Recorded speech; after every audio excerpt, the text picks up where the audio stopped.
Graça e paz. Eu cumprimento também os irmãos que estão nos acompanhando através do Facebook. Vamos ter um tempo de oração. Pai querido, nós nos colocamos agora diante do Teu altar. Pai, nós queremos ouvir, Senhor, a Tua palavra, entender, Senhor, aquilo que tem para cada um de nós. Pai, nesse tempo de culto, nesse tempo separado especificamente ao Senhor, que o Senhor escute mesmo a nossa oração, que o nosso coração se abra ao trabalhar do Senhor. Deus, é no nome de Jesus que nós oramos, crendo, Pai, que tudo coopera para o nosso bem, mas que o Senhor venha trabalhar em nós, Pai, a Tua vontade. Deus, no nome de Jesus, obrigado, Pai, pela nossa vida, obrigado, Senhor, pelo dia, obrigado, Senhor, por tudo que o Senhor tem feito. No nome de Jesus nós agradecemos, Pai, pelo Seu cuidado, agradecemos, Senhor, por tudo. Deus, no nome de Jesus, que esse culto seja um tempo de aroma suave ao Senhor, que nossa mente, o nosso coração se abra à Tua palavra, no nome de Jesus, amém. Irmãos, eu convido você que está em casa, você que está aqui, a separar também o seu dízimo, a sua oferta, e no nome de Jesus, entregar ao Senhor. Nós vamos orar. Você que está na igreja, enquanto oramos, pode levar ao gasofilácio. Você que está em casa, você separa a sua vida financeira na sua mão, mas o principal, que o seu coração seja entregue agora ao Senhor. Pai, nós nos entregamos, Senhor, ao Senhor. Pai, no nome de Jesus, que o Senhor faça em nós a Sua vontade na vida financeira. Nós entregamos ao Senhor agora a nossa oferta, o nosso dízimo, e no nome de Jesus, a nossa vida financeira, Pai, nós colocamos no Teu altar, para que o Senhor venha conduzir, que não seja a nossa mão, mas seja a Sua. Pai, no nome de Jesus, que aqueles que estão impossibilitados de levar, Pai, a sua oferta, de trazer o seu dízimo, o Senhor esteja abrindo portas na profissão, portas, Senhor, que vão edificar a casa. Que o Senhor nos abençoe, no nome de Jesus, amém. Amém, meus irmãos. Eu convido os irmãos a se sentar e abrir a palavra lá em Mateus, no capítulo 13. Mateus, no capítulo 13. Nesses dias nós temos falado sobre a escolha dos discípulos.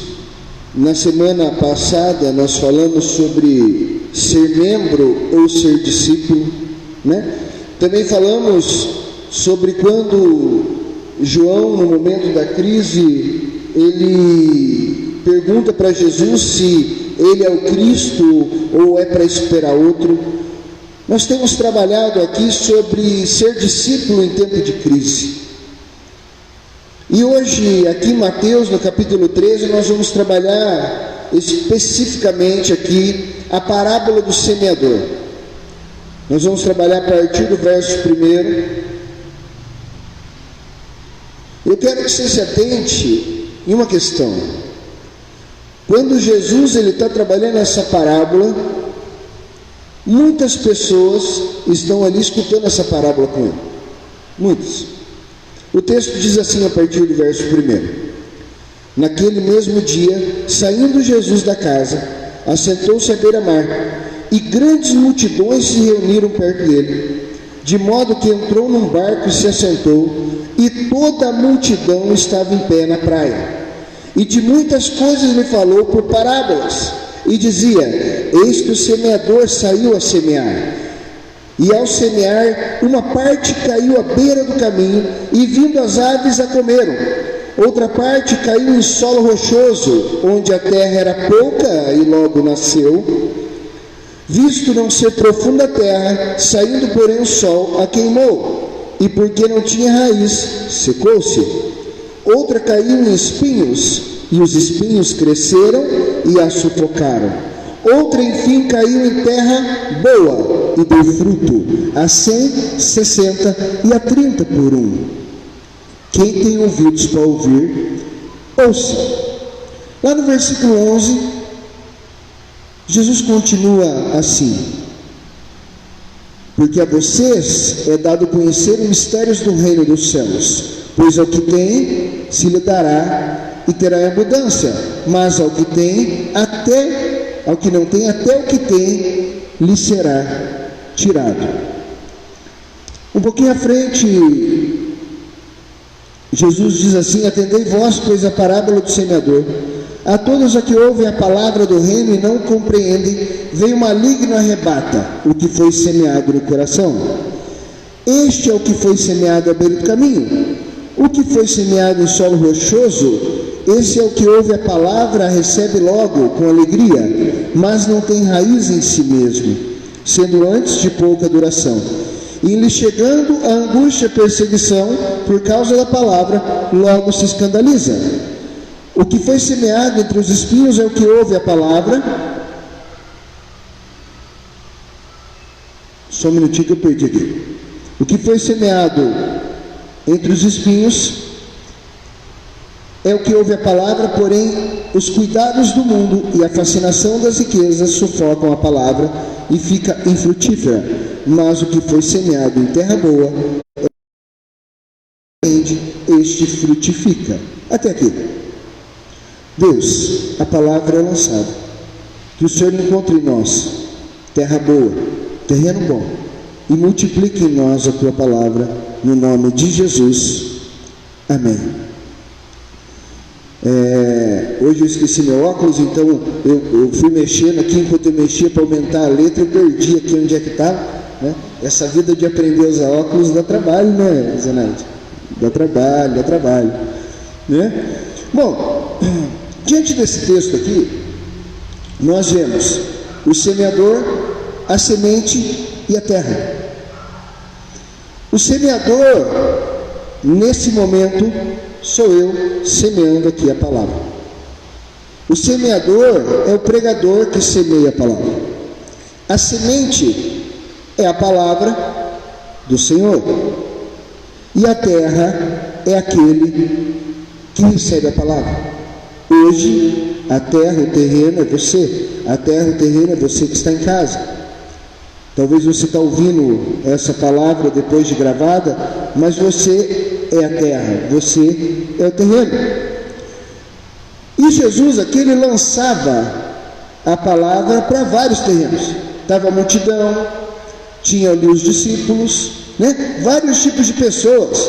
A semente lançada sempre é boa, porque é a palavra de Deus. Então, se Jesus lança a palavra, se quando lançamos a semente é a palavra, a semente ela é boa, então por que nem todas germinam? A diferença está no terreno. A diferença está na terra que a semente encontra.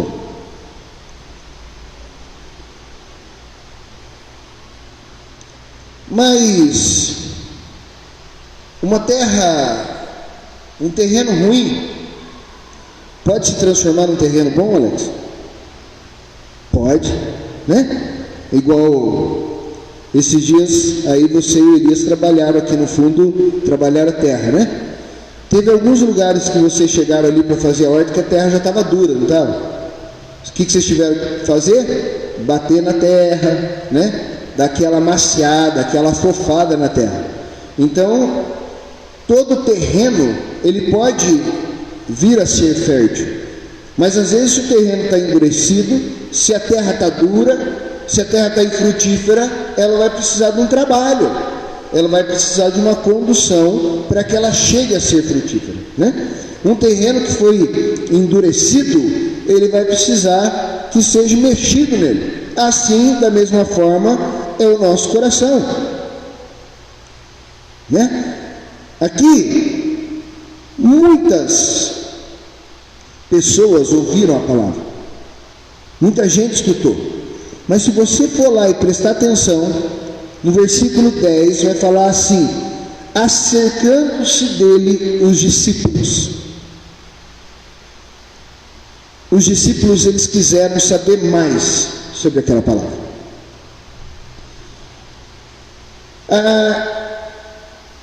Mesmo as sementes que cresceram, elas tiveram resultados diferentes. Nem todas tiveram o mesmo resultado. Tá, vamos falar um pouquinho sobre cada uma, né? Primeiro, a semente que caiu na beira do caminho. O texto fala assim, que a semente foi lançada, mas não entendendo, vêm as aves e comem. Fala para mim, eu me lembro, tá? De mim, quantas vezes no passado eu saí do culto, e se alguém me perguntasse na porta a palavra que tinha sido pregada, eu ia falar assim: não sei. Não era depois, era na hora. Por quê? Porque eu não tinha entendido. Talvez porque a minha cabeça estava passeando, minha cabeça podia estar variando, com sonhos variando, com problemas variando em confusão, né? Mas essa é uma estratégia de Satanás para roubar a palavra que é lançada. E é muito interessante que enquanto aquela palavra é roubada, eu continuava o mesmo, eu sempre era o mesmo, não crescia. Por quê? Porque Satanás roubava no momento que eu não entendia, e ela acabava não chegando ao meu coração. Por isso que nós percebemos tantas pessoas que continuam na igreja por tempo e nunca muda. Por quê? Porque ela fica na beira do caminho. Ah, mas como na beira do caminho? Cada igreja, ela vive algo.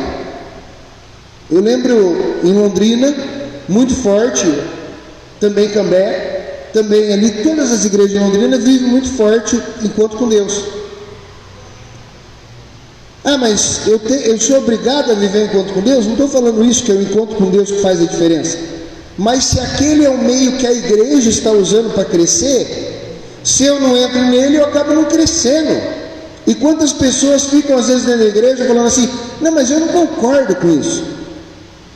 Mas também não faz alguma coisa diferente, né? Também não faz algo, só não concorda e fica ali patinando sempre no mesmo lugar. Outras igrejas trabalham com evangelismo explosivo, outras trabalham com outro tipo de encontro. Cada igreja tem o seu perfil. Mas agora, quando eu fico sentado no banco, vendo a igreja crescer, e eu não avanço junto, pode perceber que eu sempre estou do mesmo jeito. Bom, aí, lá no versículo 9, ele fala assim: quem tem ouvido, ouça. Mas não é algo meio lógico? Se eu tenho ouvido, eu vou escutar?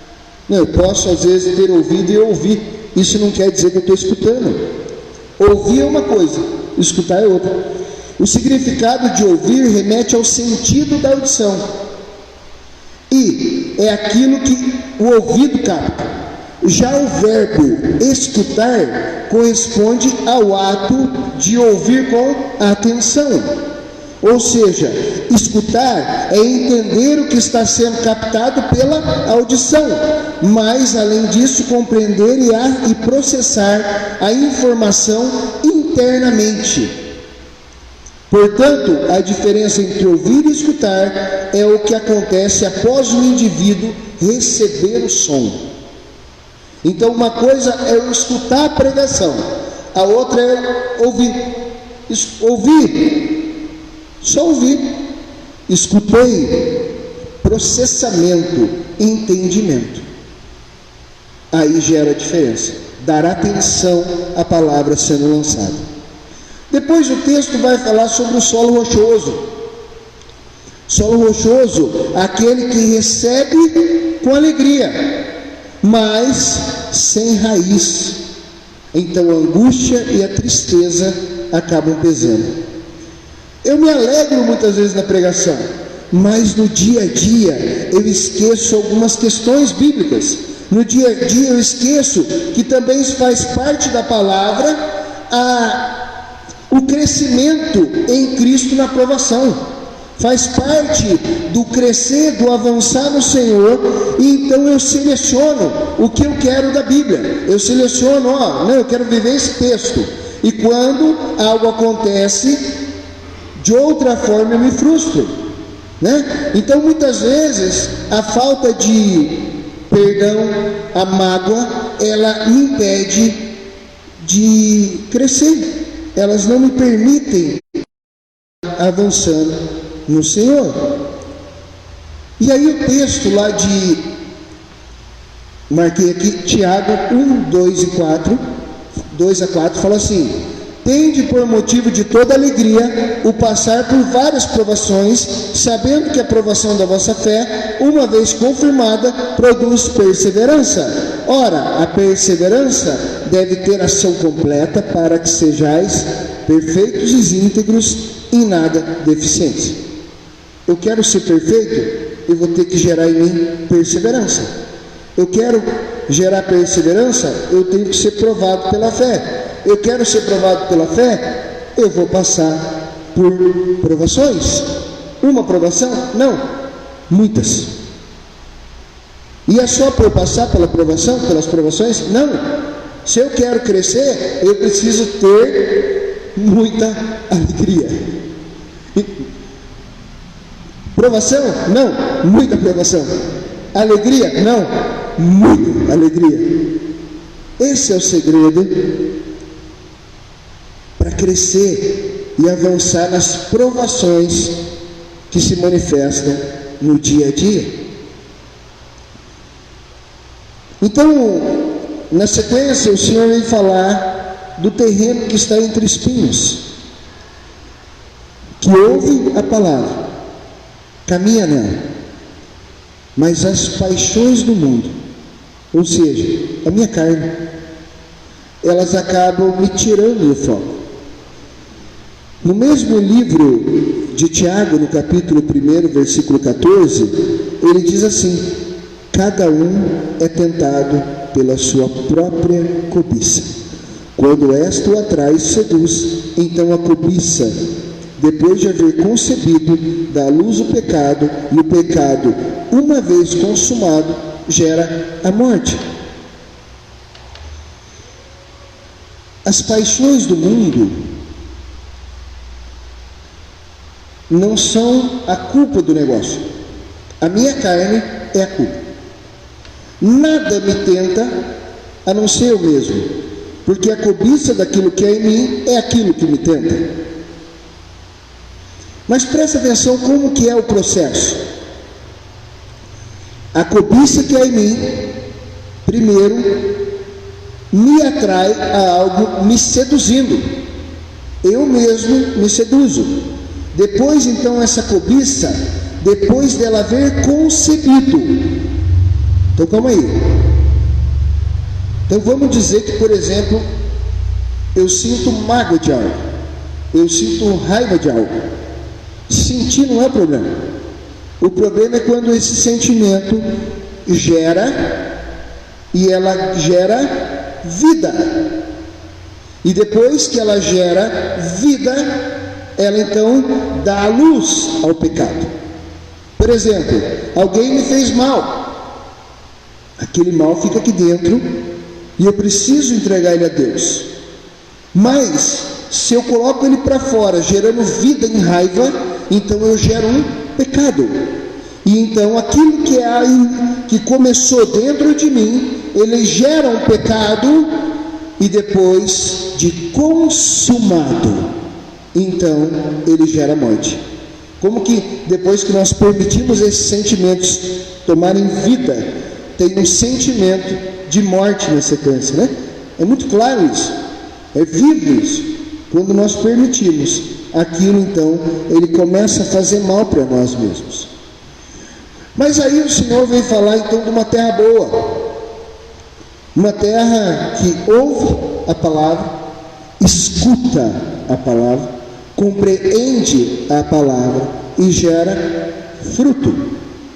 E aí eu quero que você entenda comigo um texto, versículo que está ali no meio, Mateus capítulo 13 aqui, só que o verso 12 fala assim: ao que tem se dará e terá em abundância, mas ao que não tem, até o que tem será tirado. Várias vezes, meus irmãos, eu parei nesse texto, eu parava nele e eu ficava assim, não entendo. O texto fala assim, Alex: ao que tem vai ser dado e terá em abundância, ao que não tem, até o que tem será tirado.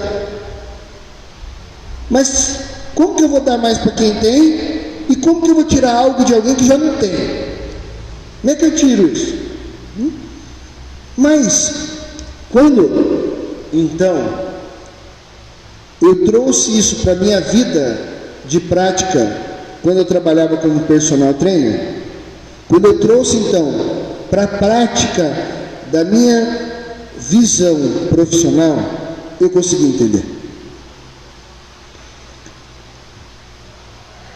Quando você tem, vamos dizer que você tem aí na sua caminhada um nível muscular, um tanto de músculo no corpo, tá? E você vai lá, e aquele músculo que você tem, você vai para uma academia, ou você vai para a rua, ou vai fazer exercício na sua casa, e você vai trabalhar aquele músculo que você tem. Então, aquele músculo que você tem, você trabalha ele e ele gera mais força, ele gera mais músculo, ele gera hipertrofia, tá? Mas se você pega aquela pessoa que está perdendo músculo e ela não trabalha, até aquilo que ela tem, ela perde. Eu tenho um tanto de músculo, se eu não trabalho ele, até aquilo que eu tenho eu perco. Ele atrofia. Então, eu consegui entender dessa forma o que o texto está falando. Quando eu recebo a palavra de Deus, eu recebo, e eu dou atenção a ela, eu trabalho ela, o Senhor traz vida àquela palavra, e aquela palavra ela cresce em mim. Agora, quando eu não dou atenção à palavra sendo pregada, até aquele pouco que eu sei, ele vai se perdendo. Trazendo isso de novo para essa hipertrofia que eu falei. Eu preciso investir então atenção, eu preciso investir tempo, eu preciso investir cadência. A cadência é o quê? Um ritmo de busca, atenção, tempo e ritmo, para então aquela palavra gerar crescimento na minha vida. Quando eu estou diante da palavra, eu preciso prestar atenção à palavra lançada. Eu preciso então conferir a palavra lançada. Como eu vou ter certeza que aquele pregador está pregando uma verdade, se eu não estiver abrindo na minha Bíblia e conferindo se aquilo que ele pregou é verdade? Quantas vezes eu levei palavra para casa que depois eu parei e pensei, mas aquilo que eu escutei um dia não era? Por quê? Porque na hora que eu ouvi a pregação, eu não acompanhei na palavra. E não cheguei em casa depois e fui ver, conferir o contexto. Então, eu preciso dar atenção, conferir, eu preciso dar vida à palavra em minha vida. Por quê? Porque muitas vezes pode ser pregado cura e eu tenho uma enfermidade e eu não creio que aquela palavra gera vida.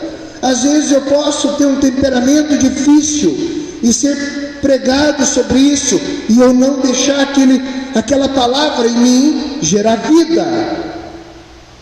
E depois que eu permitir que essa palavra em mim gere vida, eu preciso transbordar essa palavra em outra vida.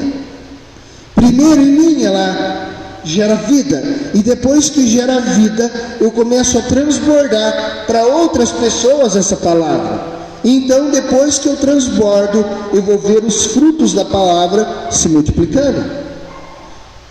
Então, eu tenho que pensar assim: hoje é um domingo, eu estou ouvindo essa palavra, eu tenho uma semana para viver esse processo, para pensar sobre a palavra ministrada, para mastigar essa palavra, para então deixar essa palavra encontrar em mim vida, e depois transbordar essa palavra em outra vida. E então, quando eu escutar a próxima palavra, próxima pregação, aquele processo daquela palavra já aconteceu, e agora eu vou estar pronto para a próxima, e vou fazer com a próxima palavra, então a mesma ação, a mesma atitude, atenção, tempo, cadência, dar vida, gerar vida, transbordar vida. Eu quero te convidar a ficar em pé. Eu quero orar com você que talvez está vivendo esse contexto do solo rochoso, ou talvez você está no meio de espinhos, ou talvez você está vendo as coisas acontecerem e você está perto, você não está andando junto, talvez porque aconteceu alguma coisa que te entristeceu, ou talvez porque você acha que o teu tempo já passou e agora tem outros. Não, Deus tem chamado para todos, e eu quero orar para que o teu terreno, para que o seu coração seja terreno vivo, terreno fértil, que gere vida. Feche seus olhos. Pai querido, eu oro agora sobre a vida dos meus irmãos. Eu oro agora, Senhor, para que a tua palavra venha quebrando todo jugo no nosso coração, que o teu Espírito Santo venha agora queimando o coração de cada irmão, de cada irmã, aqui na igreja ou na sua casa, agora ao vivo ou depois de já gravado esse culto.